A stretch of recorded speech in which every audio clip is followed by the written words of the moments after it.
What's going on, YouTube? It's your main man, Mr. Council, back with another one. Saturday motivation. You know how we do. Most people have a 9 to 5. So by the time they get to Saturday, they feel as if it's that time to take their foot off the gas. When most artists, creatives, business people understand that Saturday is that day to put your foot on the gas and handle your business. I'm excited.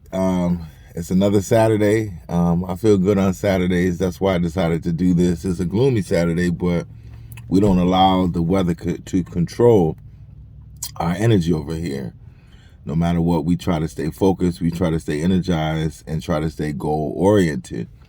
I wanted to talk to you today, or present the question, rather. Will you be ready? When your time comes to shine, will you be ready?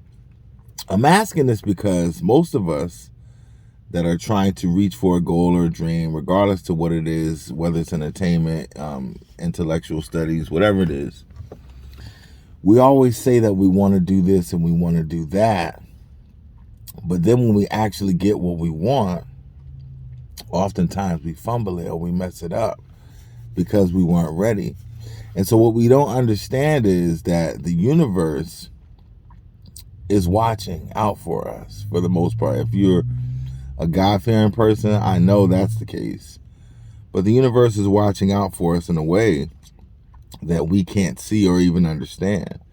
See, God is not going to put you in a situation that you're not prepared for, especially when He has a plan for your life.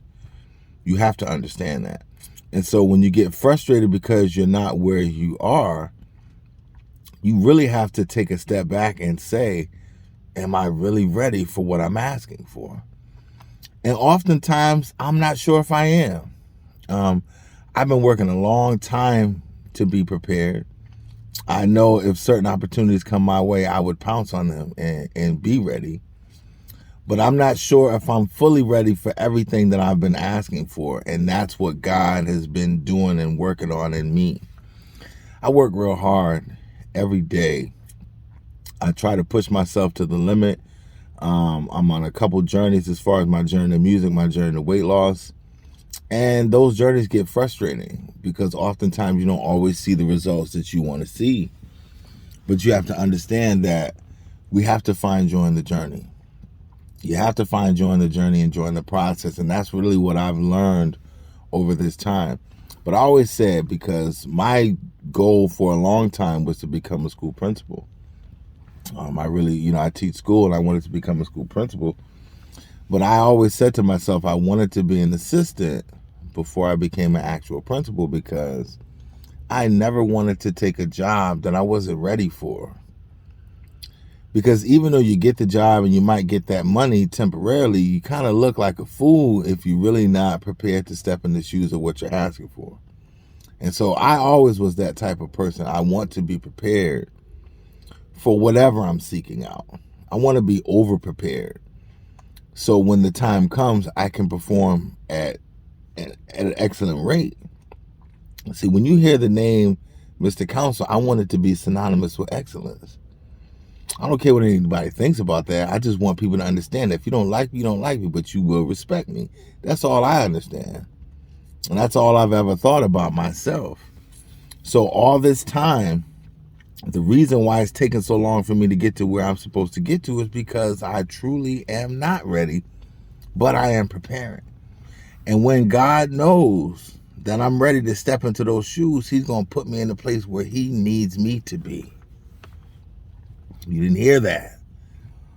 He's not going to put me in the place where I want to be. He's going to put me in the place where I need to be, what He's preparing for me. Because, see, I'm doing this. I'm being led by God. I don't care what anybody thinks. I'm a God-fearing man. I may not go to church, but I'm a God-fearing man. I understand there's a higher power in charge in all of this. And if you want to go against that, then hey, good luck. But I don't. And so I just want to keep working hard every day. So when my moment comes, and I know it's coming, I'm prepared for it. And people always talk about, what if your moment passed you by? There's no such thing. I'm going to create another one. I'm going to create another moment. I'm going to get myself so good that I create another moment. As long as you have breath in your body, there's another moment. And if you don't see one, you have to create one. So I don't care what it takes. I'm going to continue to work. I'm going to continue to work on my gifts and my talents because I know they weren't given to me for no reason. See, one thing I used to get upset at people who were close to me but didn't believe in me. And I'm going to make another video on that because I don't want to say the wrong things. And I want to prepare my mind and my spirit for the message that I deliver when I talk about people that I love and care about. But oftentimes, people close to you, it's not that they don't believe in you. It's just they want the best for you. And a lot of times when we get caught up in our dreams, other people aren't living their dreams. So they really don't know if it's possible for you to live yours. Especially if it's taking you a long time. Especially. And so those people, they love and care about you and they want the best for you. And so they want you to be safe. They want you to be protected. They want you to be financially stable. And they don't want you to do something that you're going to put yourself in a place where you set yourself so far back that it's that hard for you to catch up. So it's not that they don't believe necessarily. It's that they want what's best for you. But see, they don't know what's best for you because they don't know what God has placed inside you. So you cannot take it personal. All you can do is the work so you can be ready when your moment comes. That's your job. That's all you have to do. And so when that moment comes, it's easy. See, when we watch athletes a lot of times, and they get into these big moments in the playoffs, and some of these guys make it look easy. It's not easy. They've taken those shots 10,000, 20,000 times in the gym. They've put themselves in that situation repeatedly. They've been in those situations in games dating back to when they were in middle school, high school, college. Now they're in the pros and they're in these situations. You play enough games, you're going to be in a lot of the similar situations and you're going to know and be prepared for what's coming. That's just like life. You're going to go through a lot of similar situations. What you do with those situations, that's going to determine the outcome. What you learn from those situations, that's going to determine your future. So will you be ready when your moment comes? Will you be ready? Or are you just talking? Are you another one of these people just out here talking to make yourself feel better or to make yourself look better than you actually are? See, one thing I used to love as a performer is to step in front of an audience that has no expectations for me. They're really not even paying attention to me. They see me on stage, this big dude, what's he gonna do? And so they just, and one thing I used to say, I'm gonna serve when I would get in front of a crowd and get ready to start and I see nobody's paying attention, nobody care what's going on. I tell them, I'm gonna serve as your elevator music. But by the time I get off the stage, you're gonna know who I am. And 5 to 10 minutes into the show, all eyes on me. I love those moments. I relish those moments. I cherish those moments because it lets me know that I know that I'm good at what I do. And I know what God has placed in my spirit. You're the only person that truly knows. And so it's a lot of people that go around talking big about what they want to do. But if you notice, they're always talking and they're not walking. They're always talking and they're not walking. And oftentimes, if you also listen to those people, they're always making excuses for why they aren't there. And those excuses are never them. It's never, oh, me, I didn't work hard enough or I didn't do enough. It's always somebody else. It's always something else. And that's how I can spot a fake, a fraud, a phony. I know. I can smell it on you. Phony. You just talking about what you want to do. You've been talking for 2-3 years about what you want to do and ain't done nothing towards it yet. Talking all big on social media about what you got planned and all this other stuff and nothing never come out. See, I'm about action. I want to be about results.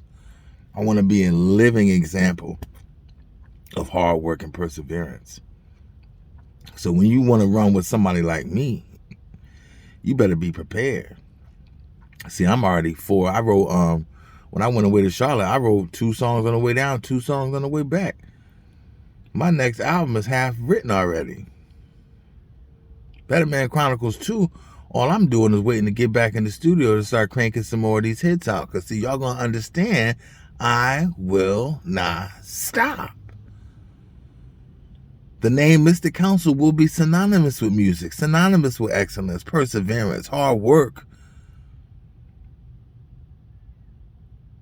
The world is going to understand what I'm doing. And when my moment comes, I will be ready. That's the goal, to be ready when your number's called. I've been into a show. I almost forgot. Anybody who knows me, I've been crazy about this show, All American, that's been out. I think it's one of the greatest shows to ever touch television, mainly because of the writing and the storylines. I think it's incredible. I like to study television and film because one day I want to get into those things as well. That's right, we got big things planned over here. But either way, one of the characters, I'm going to give a spoiler, so just in case if you're still watching, you might want to turn this off.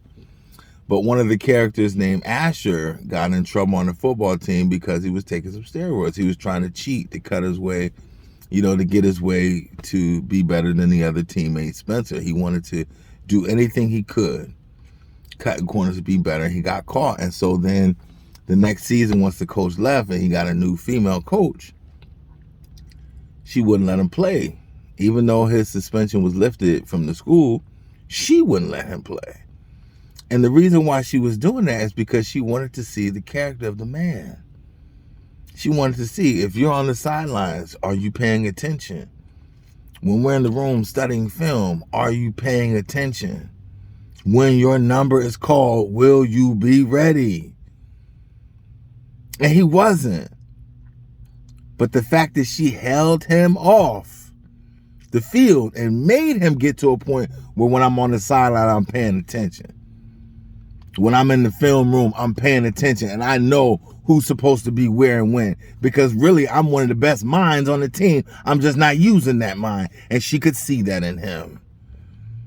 And you're not going to step foot on this field until you are ready as a player, mentally and physically. Yeah, I see you training. But are you doing the things that are going to make the team better? Right? That's what it's all about. One of the other guys on the other team, Darnell, who came, the quarterback, he had to play backup. He had earned the spot, but then it was taken away from him. Then the guy who was the helping out that year, the former NFL quarterback, he said, when your time comes, are you going to be ready? Are you going to be ready? Because all he was doing was sitting on the sidelines, pouting about not being able to play. But you have to understand that we're not on your time. We're on God's time. And so when he's ready for you to shine, that's the only time you're going to shine. When he's ready for you to. Unless you got some other spirit going on inside you, which I don't even want to deal in that realm. I don't even want to discuss it. We keep things positive over here. So I present the question to you once again. Will you be ready when your time comes to step into those shoes that you've been asking for, that you've been begging for? Will you be ready to shine? Will you be the artist, the creative, the business mind that you need to be to have sustainable success like we talked about last week? It's time, ladies and gentlemen. It's gut check season. It's look in the mirror season. Are you ready for what you're asking for? That's my time. Peace to all my people in the struggle. Make sure, hit that like button. Share these videos if anything is touching you. If I'm saying something that resonates with you, please share these videos. I'm trying to get up to 1,000 subscribers. I'm I'm on a slow climb. But we're going to get there. See, I want to get there the honest way. I don't want to buy views. I don't want to buy, likes or, subscribers. I don't want to do all that. I want to do it the honest way. I want to know that the people that are subscribed to my channel are really here for something real. So I don't care how long it takes. We're going to be on here. We're not going to give up. We're going to persevere, because the more and more I do these, the more and more somebody's going to be touched and blessed by what I'm saying. So make sure you hit that like button, subscribe to the page, hit the notification bell so you know when I drop a new video, and also get the new album, Better Man Chronicles Volume 1. I'm going to leave the link in the description. I just want to say thank you again to everybody who's been supporting me. I love you and I appreciate you more than you will ever know. That is my time. Peace again to all my people in the struggle.